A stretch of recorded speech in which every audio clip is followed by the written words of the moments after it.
Hello दोस्तों, नमस्कार। कैसे हैं आप सब? अच्छे होंगे। तो एक नए टॉपिक के साथ भारत में जो प्रमुख दर्रे हैं जिससे अक्सर एग्जाम में आपको क्वेश्चन पूछे जाते हैं, तो इन दर्रों के बारे में आज जानेंगे, इसे याद करने की कोशिश करते हैं। चलो स्टार्ट करें। ओके, सबसे पहले जाते हैं हम लोग मीनताका। मीनताका पास कहाँ है? मीनताका पास इंपॉर्टेंट इसलिए हो जाता है क्योंकि ये देखो, ये जो लोकेशन है ना, ये मीनताका दर्रा का है। इधर तीन देश, भारत अफगानिस्तान के साथ, किसी साथ? अफगानिस्तान के साथ, प्लस चीन के साथ, प्लस भारत के साथ। तो तीन देशों की सीमा यहाँ पर आकर मिल रही है, इसीलिए मीनताका इंपॉर्टेंट हो जाता है। अगर पूछ लिया जाए मीनताका दर्रा कहाँ है, तो याद रखिएगा मीनताका अपना, अभी तो लद्दाख में है, पहले कश्मीर में हुआ करता था, अब तो लद्दाख में है। तो लद्दाख में है मीनताका। तीन देश कौन कौन? चाइना हो गया एक, दूसरा कौन हो गया आपका? दूसरा हो गया आपका अफगानिस्तान, और तीसरा भारत। अगला दर्रा है काराकोरम दर्रा। ये देखो यहाँ पे काराकोरम दर्रा, ये तो आप लोग सबको याद भी होगा। काराकोरम दर्रा कहाँ पे है? तो अपना काराकोरम श्रेणी में स्थित है और भारत के लद्दाख वाले पार्ट में है। यहाँ पर एक दर्रा है, इसे कहते हैं जास्कर। ये किस में स्थित है? ये आपको इसके साथ जास्कर इसको क्या जास्कर लिख दिए हैं। जोजिला दर्रा, क्या नाम है? जोजिला। क्या नाम है इसका? जोजिला किस श्रेणी में है? जास्कर श्रेणी में, याद रखना है। श्रेणी से भी आजकल क्वेश्चन पूछे जाते हैं। जोजिला पास है। इधर देखो श्रीनगर है। श्रीनगर से अगर हम लोगों को कारगिल या लेह जाना होगा, श्रीनगर से कारगिल और लेह जाना होगा, तो हम लोग इस दर्रे को पकड़ेंगे और फटाक से चले जाएंगे NH1। कौन सा यहाँ पे? NH1 जोड़ता है जोजिला दर्रा के पास। NH1 का संबंध जोजिला दर्रा से है, ठीक है। किस श्रेणी में? जास्कर श्रेणी में है। एक दर्रा है खारदुला दर्रा, बहुत इंपॉर्टेंट है खारदुला दर्रा। आप लोग सियाचिन के बारे में सुने होंगे कि सियाचिन जो हमारे फौज उतने ठंड में वहाँ पर रहते हैं, माइनस टेम्परेचर रहता है बहुत ज़्यादा वहाँ पर। तो वहाँ से अगर सियाचिन इधर साइड में है, तो यहाँ से जो खाना लेके जाएगा अगर इधर से कोई, तो इसी खारदुंगाला दर्रा को पार करते हुए श्योक घाटी और नुब्ला घाटी का प्रवेश द्वार बोला जाता है। कौन कौन?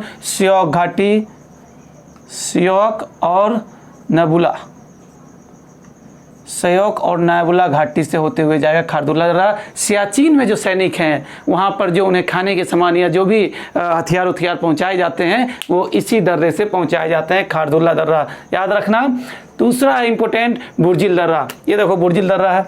बुर्जिल दर्रा है, अगर हम लोग बुर्जिल कौन है? पाकिस्तान लोग क्या है? दिमाग से आधा है, बुर्जिल लोग है। तो हम लोग बुर्जिल दर्रा पकड़ेंगे, सीधे कहाँ चले जाएंगे? गिलगित। कहाँ चले जाएंगे? गिलगित चले जाएंगे। कहाँ से? श्रीनगर से। तो श्रीनगर से अगर गिलगित जाना होगा हमको, श्रीनगर से गिलगित जाना होगा, तो हम लोग बुर्जिल लोग के पास जाना होगा, तो बुर्जिल दर्रा को पकड़ेंगे और चले जाएंगे, ठीक है। यहाँ पर पीर पंजाल है। यहाँ पे कौन है? पीर पंजाल दर्रा है। ये आजकल उतना यूज नहीं होता, लगभग अब नहीं के बराबर यूज होता है। ये हमारा जो जोड़ता है, ये कुलगांव, या तो कुलगांव से कोठी को जोड़ता है। किसको? कुलगांव से कोठी को। इसे क्वेश्चन नहीं पूछे जाएंगे क्योंकि अभी इंपॉर्टेंस नहीं है इसका, बस याद रखना है कुलगांव से कोठी को जोड़ता है। और पीर पंजाल दर्रा। यहाँ देखो बनिहाल दर्रा से एग्जाम में सबसे ज्यादा बार क्वेश्चन पूछे गए हैं। पहला तो बनिहाल दर्रा पे जवाहर सुरंग स्थित है। बनिहाल दर्रा जम्मू से श्रीनगर यानी कश्मीर को जोड़ने का कार्य करता है। दो इंपॉर्टेंट, जवाहर सुरंग और जम्मू से श्रीनगर को। और किस श्रेणी में स्थित है? पीर पंजाल श्रेणी में। किस श्रेणी में स्थित है? याद रखिए, पीर पंजाल श्रेणी में स्थित है। और जोड़ता किसको है? जम्मू को जोड़ता है। किससे? श्रीनगर से जम्मू को श्रीनगर से जोड़ता है। कौन? बनिहाल दर्रा, ठीक है। इधर का आपका क्लियर हो गया, काराकोरम हो गया, जोजिला हो गया। यहाँ देखिए एक दर्रा है मानकला। कौन सा दर्रा? मानकला। बस याद रखना है मानकला दर्रा कहाँ है, मानकला दर्रा कहाँ है, फटाफट याद कीजिए। मानकला किसको जोड़ता है? भारत को चाइना के साथ। कहाँ पे है? लद्दाख में। मानकला कहाँ पे? लद्दाख में। मानकला कहाँ है? लद्दाख में। अगला है पेंसला इंपॉर्टेंट है क्योंकि जास्कर श्रेणी का प्रवेश द्वार बोला जाता है। क्या बोला जाता है? जास्कर श्रेणी का प्रवेश द्वार। क्या बोलते हैं इसको? जास्कर श्रेणी का प्रवेश, जास्कर क्वेश्चन पूछा हुआ है एसएससी सीजीएल में। जास्कर श्रेणी का प्रवेश द्वार किसको बोलते हैं? पेंसला को बोलते हैं, याद रखिएगा पेंसला। यहाँ चांगला है, ये भी भारत को किससे जोड़ेगा? चीन से जोड़ेगा। उमिंगला, उमिंगला से क्वेश्चन पूछा जा सकता है, यहाँ पे उमिंगला दर्रा है क्योंकि मोटर वाहन सबसे ऊंचाई पे स्थित दर्रा जिस पे मोटर वाहन चलाया जा सकता है वो उमिंगला है। पहले खारदुल्ला हुआ करता था लेकिन अब सेकंड पे खारदुल्ला है और सबसे टॉप पे कौन है? उमिंगला। उमलिंगा या उमिंगला जो भी बोलना है, उमलिंगा जो है वो आपको सबसे ऊंचाई पे स्थित मोटर वाहन वाला, सबसे ऊंचाई पे स्थित मोटर वाहन वाला दर्रा कौन है? उमिंगला। मोस्ट इंपोर्टेंट है, पूछ सकता है एग्जाम में। इसी के नीचे इमिसला है, इसी के नीचे कौन है? इमिसला है। अब एक बार ऐसे करके देख लो, काराकोरम, जोजिला, मानस, पेंसला, चांगला, उमिंगला, इमिसला। उसके अलावा इधर खारदुल्ला दर्रा, काराकोरम दर्रा, सब के सब किस में चले गए हैं? अब लद्दाख में चले गए हैं। कश्मीर के पास क्या बचा है? बनिहाल बचा है, बनिहाल और पीर पंजाल। तो याद रखिएगा अगर दोनों ऑप्शन में रहे तो इस चीज भी अब क्लियर होना चाहिए। ये आप समझ गए, ये हमारा जो लद्दाख और कश्मीर वाला एरिया का जो दर्रा था वो क्लियर हो गया। उमलिंगा याद रखिएगा मोटर वाहन, हम शॉर्ट लिख देते हैं मोटर वाहन, ठीक है। उमिंगला यहाँ पर हमारा पहले हिमाचल प्रदेश कर लेते हैं। ये हमारा हिमाचल प्रदेश का एरिया है। थोड़े से मैपिंग मेरे में गड़बड़ हो सकता है, उतना अच्छा से कोई राज्य का सीमा इधर उधर हो गया है। यहाँ पर हमारा कौन सा है? हिमाचल प्रदेश है। हिमाचल प्रदेश में 3 इंपोर्टेंट है जिससे अक्सर एग्जाम में क्वेश्चन पूछा जाएगा। एक और याद कर लीजिएगा, देवसा भी हिमाचल प्रदेश में है। तो पहले देख लीजिए यहाँ पर कौन है? यहाँ हमारा है कौन? वारालाचा दर्रा। वारालाचा दर्रा से इस बार सीएचएल में क्वेश्चन पूछा गया था कि कौन सी नदी, चिनाब नदी कहाँ से निकलती है? चिनाब नदी कहाँ से निकलती है? याद रखिएगा वारालाचा से, इसको चंद्रभागा बोला जाए। चंद्र और भागा 2 नदियां निकलती है, आपस में जाके संगम कर लेती है आगे चलकर, फिर वो बन जाती है चिनाब नदी। तो चिनाब नदी कहाँ से निकलती है? वारालाचा दर्रा। वारालाचा दर्रा कहाँ है? हिमाचल प्रदेश में है। किस श्रेणी में स्थित है? जास्कर श्रेणी में। किस श्रेणी में? जास्कर श्रेणी में स्थित है। आजकल श्रेणी से क्वेश्चन पूछा जा रहा है तो याद रखिए वारालाचा दर्रा जास्कर श्रेणी में स्थित है। उसके बाद है रोहतांग दर्रा। देखिए अगर हम लोग मान लीजिए कि हम लोग गए घूमने के लिए शिमला गए घूमने के लिए, तो हम इधर चंडीगढ़ से जाएंगे या पंजाब से जाएंगे, तो अगर हमको वापस आना होगा या जाना होगा इस ओर से, तो रोहतांग दर्रा को पार करते हुए ही जाएंगे। ये भी याद रखना वारालाचा दर्रा जो है हिमाचल प्रदेश को लेह से जोड़ता है। रोहतांग दर्रा पा जाइए। रोहतांग दर्रा कहाँ है? हिमाचल प्रदेश में। यहाँ से 2 मोस्ट इंपोर्टेंट नदियां निकलती है, इससे क्वेश्चन बनते हैं। एक निकलती है कौन सा? आपका ब्यास नदी, और दूसरा रावी। रावी और ब्यास, रावी और ब्यास कहाँ से निकलती है? रोहतांग दर्रा से। रोहतांग दर्रा कहाँ स्थित है? हिमाचल प्रदेश में स्थित है। किस श्रेणी में स्थित है? पीर पंजाल श्रेणी में। किस श्रेणी में? पीर पंजाल श्रेणी में। पीर पंजाल श्रेणी में स्थित है। किसमें? पीर पंजाल श्रेणी में स्थित है। रोहतांग दर्रा, ब्यास और रावी नदियां निकलती है। अगर हम लोग को शिमला से घूम के आना होगा किधर? पंजाब, हरियाणा, दिल्ली, तो हम लोग इसी रोहतांग दर्रा को पकड़ेंगे और आ जाएंगे। वारालाचा दर्रा चिनाब नदी निकलती है, ऊपर से जोड़ता है हिमाचल प्रदेश को किससे? लद्दाख से जोड़ने का कार्य करता है। एक और दर्रा की बात करते हैं। यहाँ एक दर्रा है, देखिए यहाँ से सिपकिला दर्रा। सिपकिला दर्रा से इसलिए इंपॉर्टेंट हो जाता है क्योंकि कई बार एग्जाम में क्वेश्चन पूछे गए हैं कि किस दर्रा को काटकर सतलज नदी जो राजस्थान से निकलती है वो भारत में एंट्री करती है। तो भारत में यहाँ से मान लो सतलज नदी निकलती है मानसरोवर वाले जगह से, राजस्थान से, और जब यहाँ से ये एंट्री करेगी, ठीक है, तो यहाँ पर सिपकिला दर्रा को पार करेगी। यहाँ पे ये देखिए इधर से आएगी मानसरोवर से, यहाँ पर सिपकिला दर्रा है, यहाँ से एंट्री करेगी सिपकिला दर्रा और ये भारत में प्रवेश करेगी। एग्जाम में अगर क्वेश्चन पूछा गया कि कहाँ से, तो याद रहिएगा सिपकिला दर्रा। कहाँ पे सिपकिला दर्रा? हिमाचल प्रदेश में। कौन सी नदी एंट्री करती है? तो फटाक से बोलना है कि सतलज नदी एंट्री करती है, ठीक है। ये हिमाचल। एक और दर्रा यहाँ पर देखिए, एक दर्रा जिसका नाम है देवसा। देवसा याद रखिए। कौन सा दर्रा? यहाँ देखिए देवसा दर्रा। देवसा दर्रा, देवसा भी याद रखना। ये भी कहाँ है? हिमाचल प्रदेश में। अब बात करते हैं उत्तराखंड का। उत्तराखंड का कौन कौन सा दर्रा है? तो यहाँ देखिए सबसे पहले याद रखिएगा यहाँ पर लिपुलेख है। लिपुलेख से भी इंपोर्टेंट क्या है? ये भी तीनों ट्रांस है, 3 देश का संगम है। कौन सा? 3 देश।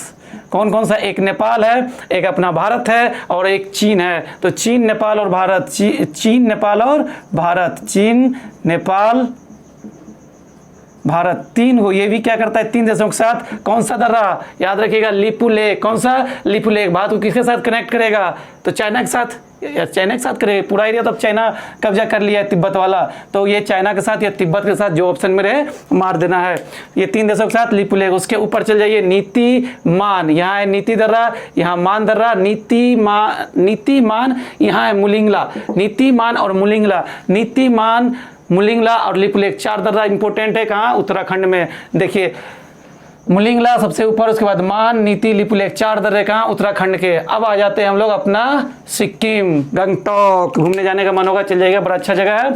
नाथुला और जलेपला 2 दर्रा है कहाँ, सिक्किम में, नाथुला और जलेपला। जलेपला से क्या है, जलेपला से हम भूटान जा सकते हैं और जलेपला से हम लोग ऊपर होते हुए किधर जा सकते हैं, तिब्बत भी जा सकते हैं।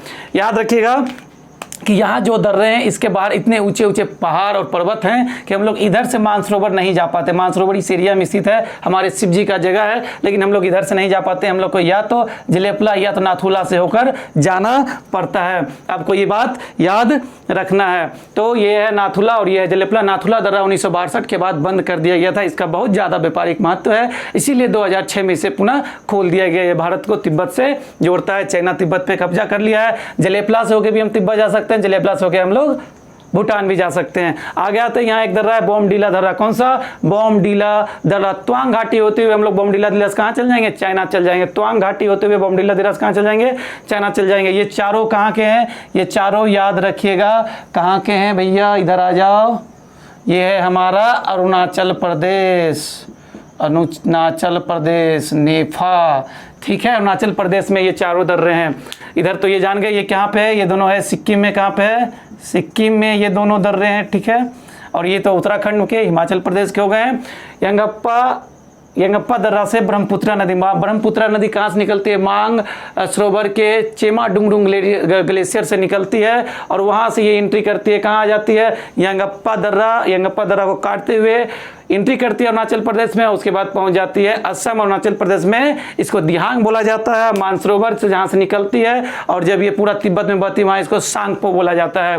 तो यंगप्पा दर्रा से कौन सी नदी एंट्री करती है भारत में, ब्रह्मपुत्र नदी एंट्री करती है। उसके ठीक नीचे कौन सा है, दिहांग। दिहांग दर्रा भी अरुणाचल प्रदेश में है। पांगसार दर्रा भी हिमाचल प्रदेश में है। पांगसार दर्रा जो है भारत को म्यांमार से कनेक्ट करता है। किसके साथ, म्यांमार के साथ। पुराना नाम क्या है, बर्मा। लेखापानी भी किसके साथ कनेक्ट करता है, म्यांमार के साथ कनेक्ट करता है।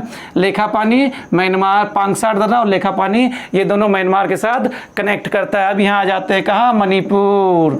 मणिपुर में तुजू दर्रा। कौन सा, तुजू दर्रा। तुजू दर्रा कहाँ पे, मणिपुर में। तो ये किससे कनेक्ट कर देता है, ये हमको आपको कनेक्ट कर देगा मणिपुर से, तुजू दर्रा। उसके बाद इधर आ जाते हैं हम लोग कहाँ पे, नीचे से स्टार्ट करते हैं। ये देखो ये यहाँ से स्टार्ट होता है हमारा सह्याद्री पर्वतमाला। जो सह्याद्री पर्वतमाला को हम लोग पश्चिमी घाट भी कहते हैं। सह्याद्री पर्वतमाला से एग्जाम में क्वेश्चन पूछे जाते हैं कि भारत में सबसे ज़्यादा जैव विभिन्नता कहाँ पाई जाती है, तो याद रखना है सह्याद्री पर्वतमाला में सबसे ज़्यादा जैव विभिन्नता पाई जाती है। तो साइलेंट वैली में सदाबहार वन भी पाए जाते हैं। तो ये जो पूरा पर्वतमाला है, अगर अब इधर से किसी को इधर जाना है तो इन पर्वतमालाओं को काटना पड़ेगा। आप लोग दर्रा समझते हैं ना क्या होता है, देखो दर्रा क्या है, दो पहाड़ों का बीच का रास्ता, दो पहाड़ों के बीच का रास्ता जहाँ से आवागमन हो सके, दर्रा कहलाता है। या फिर ऐसे अगर वही दर्रे बड़े हो जाते हैं, मतलब दो पहाड़ है बीच में थोड़ा सा बहुत ज़्यादा स्पेस है, एक दो गांव बस जा रहा है, तो वो घाटी कहलाते हैं, कुल्लू घाटी, कश्मीर घाटी। और जो पतले संकीर्ण होते हैं वो दर्रे कहलाते हैं। या 2-3 तरह के दर्रे होते हैं। एक देखो ऐसे करके पहाड़ रहता है और ये करके यहाँ हल्का सा कटा हुआ रहता है, फिर ऐसे करके रहता है, ये आवागमन के लिए यूज हो जाता है। या फिर ये दो पहाड़ियाँ हैं, ये रास्ते से आवागमन के लिए यूज हो जाता है, तो ये होते हैं दर्रे। तो हम लोग अब यहाँ पे आ जाते हैं थार घाट। ये सब सह्याद्री पर्वतमाला के दर्रे हैं, थार घाट, भोर घाट, पाल घाट और सैनकोटा। थार घाट अगर हम लोगों को क्या करना है, हम लोग को जाना है किधर, नासिक जाना है, दिल्ली जाना है, हमको महाराष्ट्र जाना है, हमको झारखंड, मतलब इधर से मुंबई से अगर इधर एरिया में हमको कहीं भी जाना है, इधर एरिया में, तो हम क्या करेंगे, थार घाट को पकड़ेंगे और इधर चले जाएंगे। अगर हमको इधर जाना है, आंध्र प्रदेश जाना है, इधर जाना है, तेलंगाना साइड जाना है, इधर अगर जाना है तो हम लोग भोर घाट पकड़ेंगे। भोर घाट सह्याद्री पर्वतमाला का सबसे ऊंचा घाट, सबसे ऊंचा दर्रा कौन है, भोर घाट है, 630 मीटर ऊंचा है। तो याद रखिएगा भोर घाट से हम लोग किधर चल जाएंगे, पूना। कहाँ चल जाएंगे, पुणे चल जाएंगे। मुंबई से किधर चल जाएंगे, पुणे, मुंबई से पुणे। और अगर हमको थार घाट जाना होगा तो किधर से चले जाएंगे, फटाफट हो जाना चाहिए। थार घाट कहाँ है, नासिक। मुंबई से किधर चल जाएंगे, नासिक जाना होगा तो हम लोग मुंबई टू नासिक, नासिक क्या किधर भी जाओ इधर सब तो इधर से होके जाएंगे। और यहाँ पे हमारा पालघाट दर्रा देखो यहाँ पे है, ये क्या है, 2 पर्वत का मिलन स्थल है। कौन कौन सा, एक है हमारा नीलगिरी, एक है अन्नामलाई, दोनों पर्वत के बीच में स्थित है पालघाट। और पालघाट किसको जोड़ देगा, यहाँ पर कौन रहता है याद कीजिए, कोचीन। किसको जोड़ देगा, कोचीन को जोड़ देगा। किससे जोड़ देगा भैया, कोयम्बटूर से जोड़ देगा। कोयम्बटूर कहाँ है, कोयम्बटूर है हमारा तमिलनाडु में। कोयम्बटूर को जोड़ देगा कोचीन से। कौन, पालघाट। सबसे कम हाइट कौन सी दर्रा का है, सैनकोटा का। किसका, सैनकोटा का। सैनकोटा किसे किसको जोड़ देगा, ये हमारा सैनकोटा है। यहाँ पे इधर साइड मदुरै कहाँ है, तमिलनाडु में। मदुरै कहाँ है, तमिलनाडु में है। और मदुरै हो गया। इधर कौन रहेगा, इधर अपना त्रिवंतपुरम, केरल की राजधानी त्रिवंतपुरम किसके साथ जोड़ देगा, सैनकोटा। तो त्रिवंतपुरम को मदुरै के साथ जोड़ देगा। कौन जोड़ेगा, सैनकोटा। किसको, त्रिवंतपुरम को मदुरै के साथ जोड़ने का कार्य करेगा हमारा सैनकोटा। अब देखो एक दो और इंपॉर्टेंट, यहाँ पर एक दर्रा है, यहाँ पे एक दर्रा है, मध्य प्रदेश और महाराष्ट्र को जोड़ता है। इसको बोलते हैं बुरहानपुर का दर्रा। कौन सा, बुरहानपुर का दर्रा। किस लिए इंपॉर्टेंट है, दक्षिण का द्वार बोला जाता है। कौन सा द्वार, दक्षिण का द्वार। इसे क्या बोलते हैं, दक्षिण का। अगर हमको द्वार जाना होगा तो क्या करेंगे, दक्षिण द्वार इसे लिखाता है ना, हाँ, दक्षिण का द्वार जाना होगा। दक्षिण का द्वार किससे जाएंगे, बुरहानपुर को पकड़ेंगे। इधर उत्तर भारत, इधर दक्षिण भारत। दक्षिण का द्वार इसी दर्रे को बोला जाता है। ये भी एग्जाम एसएससी में सीजीएल में आया हुआ है, ठीक है, कि दक्षिण का द्वार किस दर्रे को बोलते हैं, बुरहानपुर। कहाँ स्थित है, तो महाराष्ट्र और मध्य प्रदेश के बॉर्डर पे स्थित है। यहाँ पर 2 दर्रे इंपॉर्टेंट है। यह है गौमत घाट, क्या बोलते हैं इसको, गौरम घाट, सॉरी गौरम घाट, क्या बोलते हैं इसको, गौरम घाट। गौरम घाट का दर्रा कहाँ है, राजस्थान में। कहाँ पे है, राजस्थान में। याद रखिएगा कहाँ पे है, राजस्थान में। उदयगिरी को जोड़ता है, उदयगिरी को जो मारवाड़ मेवाड़ वाले क्षेत्र है उससे जोड़ता है। किसको, उदयपुर को किससे, मारवाड़ वाले जो क्षेत्र है ना उससे जोड़ता है। उदयपुर टू मारवाड़ को जोड़ता है। कहाँ पे है, राजस्थान में। अगर एग्जाम में पूछ लिया जाए कि आपका ये कौन सा, गौरम घाट का पास कहाँ पे, गौरम घाट दर्रा कहाँ स्थित है, राजस्थान पे। किसको किसको जोड़ता है, उदयपुर को मारवाड़ मेवाड़ वाले क्षेत्रों से जोड़ने का कार्य करता है। हल्दी घाटी तो आप लोग सबको पता है। हल्दी घाटी का युद्ध किसके किसके बीच हुआ था, एक और हमारे अकबर के सेनापति मान सिंह थे और दूसरे और हमारे महाराणा प्रताप थे। और दोनों के बीच कब हुआ था, 1576 में हल्दी घाटी के मैदान में हल्दी घाटी का युद्ध हुआ, जिसमें एक्चुअली अकबर विजयी रहा था। तो यहाँ से आगे बढ़ते हैं। इधर का दर्रा हो गया, ये दर्रा हो गया है, पीर पंजाल, देवसा, शिपकला, सारा दर्रा हो गया। तो ये आपका लगभग जो दर्रे भारत की इंपॉर्टेंट हैं जिससे एग्जाम में क्वेश्चन पूछे जाते हैं वो हो चुका है कंप्लीट। तो एक बार आप लोग इसका स्क्रीनशॉट ले, खुद से बैठ के याद करें, क्योंकि याद करने की चीज़ें हैं, इसमें ज़्यादा कुछ समझने का है नहीं। तो अगर लाइक करें, सब्सक्राइब करें, शेयर करें अगर वीडियो अच्छा लगे तो। जय हिंद।